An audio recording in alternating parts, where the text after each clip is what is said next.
On revue un peu plus en détail tous les onglets et on va cliquer sur Identité du site. Identité du site, vous le retrouverez sur tous les thèmes. Après, c'est présenté un peu différemment, il y en a qui ont plus de fonctionnalités. En tout cas, la structure de base est la même. On va pouvoir ajouter un logo, c'est ce qu'on va faire. Je vous ai fourni un certain nombre de logos et d'images que on va pouvoir utiliser. On peut mettre le titre, par exemple, Mon grenier vintage. Hop, ici, vous voyez, ça apparaît là. Et là, on peut mettre boutique de vêtements bio, peu importe. Enfin, moi, c'est juste pour que vous compreniez où ça arrive. Et on peut également mettre un logo. Vous allez voir, alors parfois, suivant comment est fait le thème, quand je mets le logo, le titre et le slogan peuvent disparaître. Ça va dépendre un peu du thème, c'est jamais exactement la même chose, mais bon, le principe de base est à peu près pareil, mais ça peut changer. Donc, je vais aller chercher vous téléchargez, vous pensez bien à télécharger le dossier que je vous ai fourni et on va retrouver, fichier source, dans logo, et je vais retrouver le logo, donc en PNG, donc avec un fond transparent ou avec un fond blanc. Je vais mettre en PNG comme ça, si par la suite je veux changer la couleur, je peux le faire. Je pense bien à mettre ici, dans le titre, voilà, logo, c'est très bien, et là par exemple, mon grenier vintage. C'est intéressant et c'est important pour le référencement. Comme ça, si les gens tapent ce mot, ils vont peut-être voir automatiquement le logo. Là, je peux le recadrer.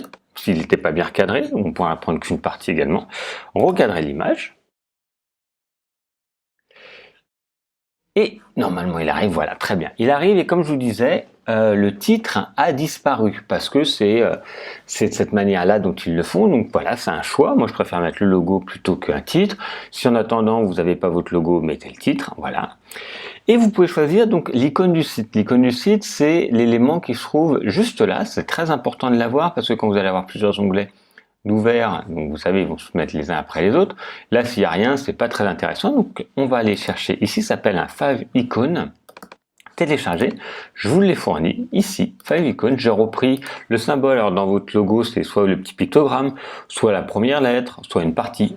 Vous voyez, ça va être tout petit, hein, donc c'est intéressant de le mettre. Alors là, pour le recadrer, d'ailleurs, je l'avais mis au bon format et on le retrouve ici, vous voyez, hop, voilà, ça s'est mis à jour juste là, la petite robe, ça reprend la robe qui était là, c'est sympa.